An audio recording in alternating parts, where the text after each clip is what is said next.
सभी को नमस्कार। मेरे चैनल हाई रैंक स्टडी में आप सभी का स्वागत है। दोस्तों, आज हम पर्यावरण का जो है प्रैक्टिस सेट नंबर 2 हल करेंगे, जिसका पहला प्रश्न है अंतरिक्ष यान में बनाया गया पारितंत्र होता है। विकल्प हैं आ स्वनियंत्रित, बा कृत्रिम पारितंत्र, सा जलीय पारितंत्र, दा अंतरिक्ष पारितंत्र। तो इसका जो सही उत्तर है वो है विकल्प बा कृत्रिम पारितंत्र। कृत्रिम पारितंत्र जो है वो अंतरिक्ष यान में बनाया गया पारितंत्र होता है। अगला प्रश्न है प्रश्न नंबर 2, जैविक व अजैविक घटकों के मध्य की योजक कड़ी पारितंत्र में है। तो विकल्प है हमारे आ खाद्य जाल, बा जैव पदार्थ, सा खाद्य श्रृंखला, दा पोषण विधि। तो इसका जो सही विकल्प है वो है आ खाद्य जाल। खाद्य जाल जो होता है वो हमारा जैविक और अजैविक घटकों के मध्य जो है वो योजक कड़ी का कार्य करता है। अगला है प्रश्न संख्या 3, विश्व आर्द्रभूमि दिवस प्रतिवर्ष कब मनाया जाता है। विकल्प हैं 1 फरवरी, 2 फरवरी, 3 फरवरी और 4 फरवरी। तो जो इसका सही उत्तर है वो है विकल्प बा 2 फरवरी। 2 फरवरी को प्रतिवर्ष जो है वो आपका विश्व आर्द्रभूमि दिवस मनाया जाता है, क्योंकि जो सम्मेलन हुआ था, जो सहमति हुई थी, वो 2 फरवरी जो है 1971 को जो है हुई थी। और ये जो सम्मेलन है रामसर जो है आर्द्रभूमि के लिए जो है रामसर सम्मेलन, वो ईरान में है और ये 2 फरवरी 1971 को आयोजित किया गया था। अगला प्रश्न है हमारा चौथा, रामसर संधि किस वर्ष लागू हुई थी। तो विकल्प हैं आ 1969, बा 1971, शाह 1973, दा 1974। तो इसका जो सही विकल्प है वो है दा 1974। जो रामसर संधि है जो है वो 1974 ईस्वी में जो है लागू हुई थी जो है, और ये हुई थी 2 फरवरी 1971 में जो है। और आज का हमारा अगला प्रश्न है प्रश्न संख्या 5, रामसर स्थल किस देश में स्थित है। तो अभी मैंने बताया जो है हमारे जो विकल्प हैं पहले देखते हैं। आ इराक, बा ईरान, सा कतर, दा सऊदी अरब। तो इसका जो सही उत्तर है वो है बा ईरान। ईरान में जो है हमारे जो है जो रामसर स्थल है वो स्थित है कैस्पियन सागर के तट पर जो है। और कैस्पियन सागर एक खारे पानी की झील है और वहीं पर ये संधि रामसर हुई थी जो है, इसीलिए इस संधि को रामसर संधि के नाम से जाना जाता है और यह स्थान जो है ईरान देश में स्थित है। अगला प्रश्न है आज का छठा, भारत का पहला रामसर आर्द्रभूमि स्थल कौन सा है। तो विकल्प हैं आ चिल्का, बा कोलेरू झील, सा डल झील, दा सुंदरबन। तो इसका जो सही उत्तर वो है विकल्प आ चिल्का झील जो है वो भारत का पहला रामसर स्थल है जो है, और ये उड़ीसा में जो है स्थित है। उड़ीसा जो है हमारा एक पूर्वी राज्य है और वहीं पर ये खारे पानी की झील है जो है, और इसी झील को जो है भारत का पहला रामसर स्थल अक्टूबर 1981 में घोषित किया गया था जो। अगला प्रश्न है हमारा प्रश्न संख्या 7, उत्तर प्रदेश का पहला रामसर आर्द्रभूमि स्थल कौन सा है। विकल्प हैं हमारे आ समसपुर पश्चिमी बिहार, बा सांडी पश्चिमी बिहार, सा ऊपरी गंगा नहर क्षेत्र, दा हैदरपुर। तो इसका जो सही उत्तर है वो है विकल्प सा जो ऊपरी गंगा नहर क्षेत्र है, यही भारत का जो है वो पहला रामसर स्थल है उत्तर प्रदेश का जो है।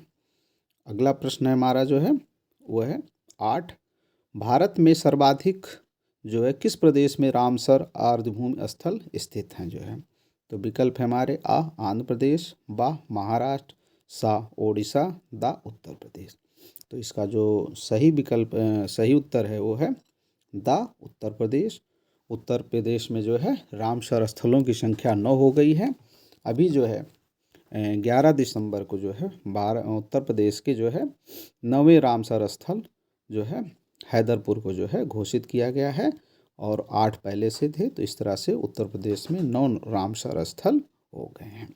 अगला प्रश्न है हमारा, उत्तर प्रदेश का नवीनतम 9वां आर्द्रभूमि स्थल कौन सा है। तो अभी मैंने बताया जो है विकल्प है हमारे आ पार्वती अरंगा पश्चिमी बिहार, बा सुरसरोवर पश्चिम विहार, सा सांडी पश्चिम विहार, दा हैदरपुर आर्द्रभूमि। तो अभी जो उत्तर प्रदेश का नवीनतम और नवा आर्द्रभूमि स्थल है वो है हैदरपुर है और ये बिजनौर जिले में स्थित है। अगला हमारा प्रश्न है आज का 10वां। भारत ने रामसर संधि को कब अपनाया था? विकल्प हैं आ 1 फरवरी 1980, बा 1 फरवरी 1981, सा 1 फरवरी 1982, सा 1 फरवरी 1983। तो इसका जो सही उत्तर है वो है विकल्प सा 1982। 1 फरवरी 1982 को रामसर स्थल संधि पर जो है भारत ने हस्ताक्षर किया था। लेकिन जो है ध्यान देने योग्य बात है कि जो भारत का पहला रामसर स्थल है अक्टूबर 1981 में ही घोषित हो गया था, चिल्का झील को घोषित किया गया था। लेकिन भारत ने इस संधि पर जो हस्ताक्षर 1 फरवरी जो है 1982 को किया जो है। आज का अगला प्रश्न है, दुनिया का पहला रामसर आर्द्रभूमि स्थल कौन सा है? विकल्प हैं आ कच्छ का रण, बा कोबोर्ग प्रायद्वीप ऑस्ट्रेलिया, सा सुंदरवन बांग्लादेश, दा कैस्पियन सागर जो है। तो इसका जो सही उत्तर है वो है विकल्प बा कोबोर्ग प्रायद्वीप ऑस्ट्रेलिया में है और ये जो है दुनिया का जो है पहला रामसर आर्द्रभूमि स्थल है।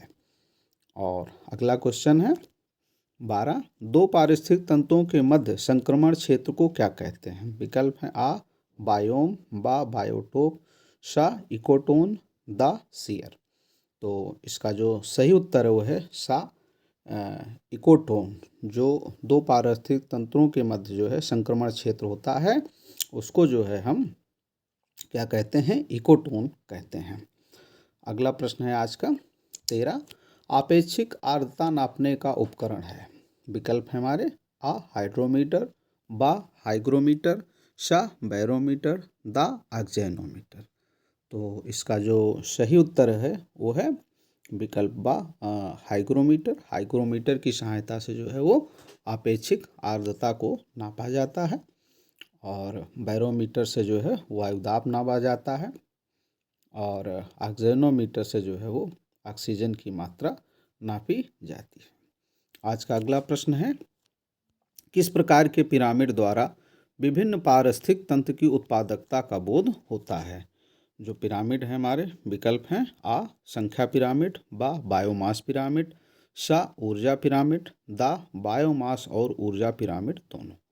तो इसका जो सही विकल्प वो है विकल्प सा ऊर्जा पिरामिड। ऊर्जा पिरामिड के द्वारा जो है पारिस्थितिक तंत्र की उत्पादकता का जो है बोध होता है कि ये किस प्रकार का जो है पारिस्थितिक तंत्र है, इसकी उत्पादकता कैसी है। यदि वहाँ ऊर्जा स्थल मतलब ऊर्जा का उत्पादन अच्छा है तो ये माना जाएगा कि वो तंत्र पारिस्थितिक तंत्र अच्छा है और उसकी उत्पादकता अधिक है। अगला प्रश्न है आज का 15, निम्नलिखित में से कौन पारिस्थितिक तंत्र का जीवीय घटक नहीं है? तो विकल्प हैं आ वायु, बा पौधे, सा जीवाणु, दा जंतु। तो इसका जो सही उत्तर है वो है विकल्प आ वायु। वायु जो है वो जीवीय घटक नहीं है। जीवीय मतलब जिसमें जीवन होता है, ये अजीवीय है जो है। वायु, पानी और पत्थर, मिट्टी ये सब आपके अजीवीय घटक हैं और जो जीवीय घटक उसमें आपके जंतु, पौधे, जीवाणु, ठीक है, ये सब आते हैं जो है जिनमें जीवन होता है। आज का अगला प्रश्न है 16, विश्व जल दिवस प्रतिवर्ष कब मनाया जाता है? आ 20 मार्च, बा 21 मार्च, सा 22 मार्च, दा 23 मार्च। तो इसका जो सही उत्तर है वो है विकल्प सा 22 मार्च को प्रतिवर्ष विश्व जल दिवस मनाया जाता है।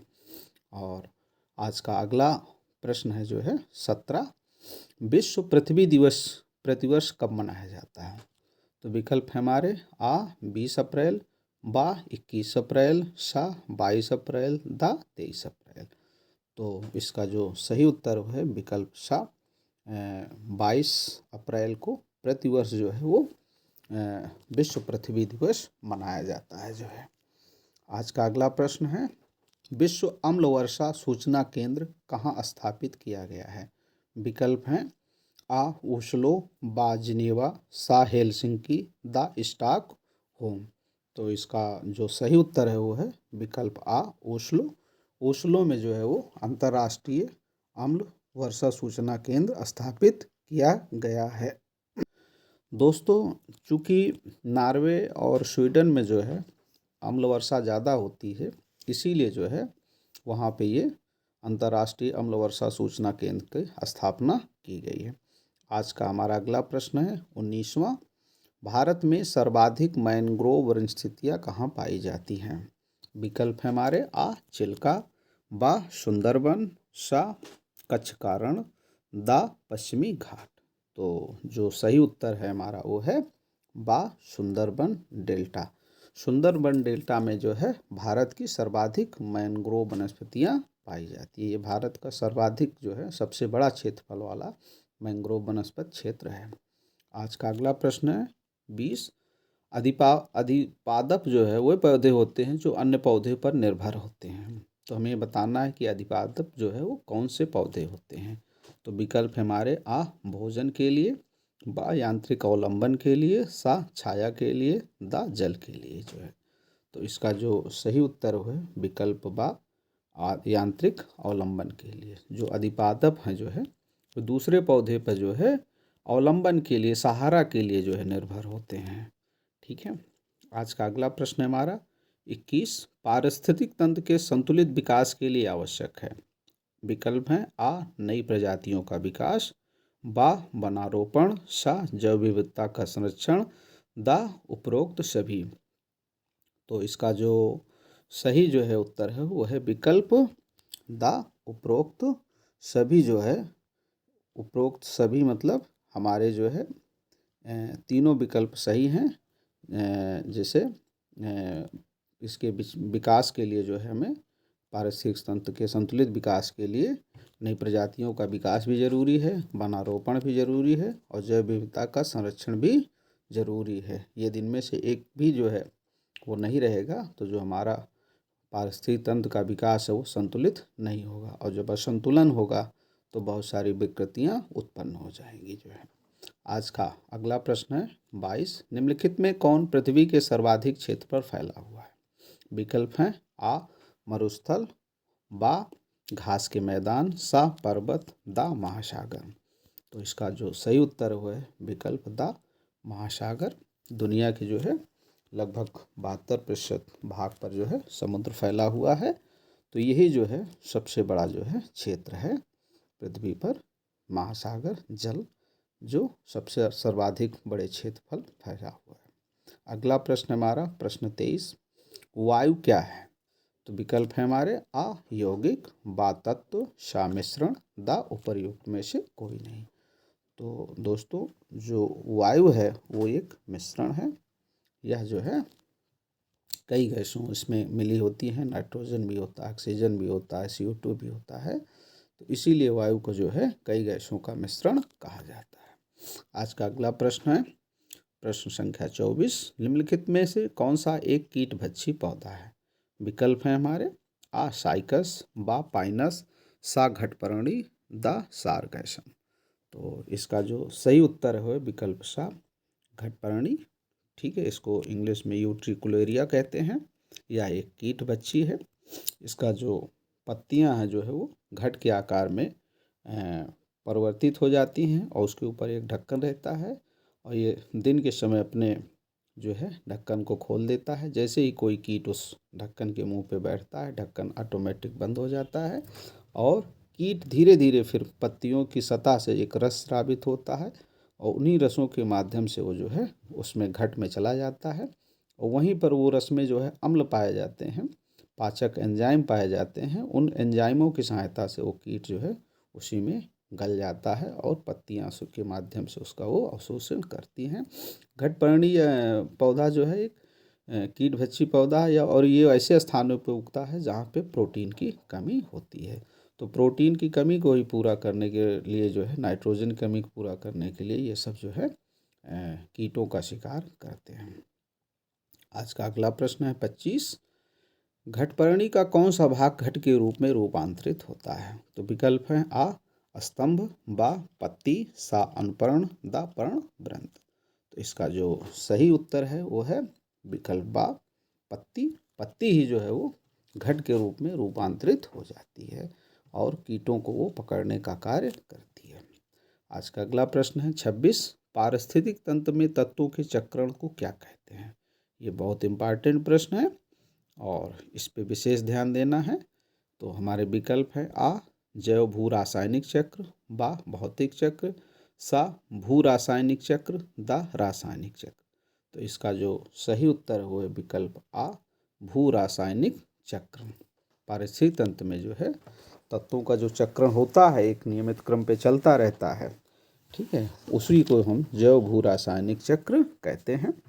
जैव भू रासायनिक चक्र ये है कि जैसे हम पेड़ पौधे जो है वो अपना भोजन बनाते हैं, उस भोजन को हम खाते हैं और जब जीव मरता है तो उसके शरीर को जो है जला दिया जाता है या धरती में गाड़ दिया जाता है। गड़ने के बाद वो जब सड़ जाता है, मिट्टी में मिल जाता है, तो वे तत्व जो है जो उसके शरीर में होते हैं वो पुनः जो है मिट्टी और जल के माध्यम से पेड़ों में पौधों में पहुंच जाते हैं और ये चक्र निरंतर चलता रहता है। तो इसी को जो है भू रासायनिक चक्र कहा जाता है। आज का अगला प्रश्न है दोस्तों जो है 27। पारिस्थितिक तंत्र में निम्नलिखित में कौन सा उत्पादक है? तो विकल्प है हमारे आ गाय, बा हिरन, सा बकरी, दा हरे पौधे। तो उत्पादक की बात हो रही है दोस्तों, इसमें जो हरे पौधे हैं वो हमारे पारिस्थितिक तंत्र में उत्पादक होते हैं और जो गाय, हिरन और बकरी हैं ये उपभोक्ता हैं, वो भी प्रथम श्रेणी के। तो इसका सही उत्तर है जो है वो विकल्प दा हरे पौधे। हरे पौधे जो है वो उत्पादक होते हैं। अगला प्रश्न है 28। सर्वाधिक अस्थायी पारिस्थितिक तंत्र कौन सा है? विकल्प हैं आ मरुस्थल, बा महासागर, सा पर्वत, दा घास के मैदान। तो इसका जो सही उत्तर वो है विकल्प बा महासागर जो है वो सर्वाधिक अस्थायी पारिस्थितिक तंत्र है, क्योंकि इनके आकार और रूप में परिवर्तन बहुत कम होता है, इसलिए जो है इनको सर्वाधिक अस्थायी पारितंत्र कहा जाता है। आज का अगला प्रश्न है 29। निम्नलिखित में कौन एक कृत्रिम पारितंत्र है? तो कृत्रिम मतलब मानव रचित या मानव द्वारा बनाया हुआ जो है। तो विकल्प हैं आ तालाब, बा वन, सा खेत, दा आर्द्रभूमि। तो इसमें जो है इसका जो सही उत्तर है वो है विकल्प आ तालाब। तालाब मनुष्य द्वारा निर्मित किया गया है, इसलिए तालाब एक कृत्रिम पारितंत्र है। बाकी वन, खेत और जो है आर्द्रभूमि, सॉरी, इसका जो सही उत्तर होगा वो जो है आपका खेत होगा।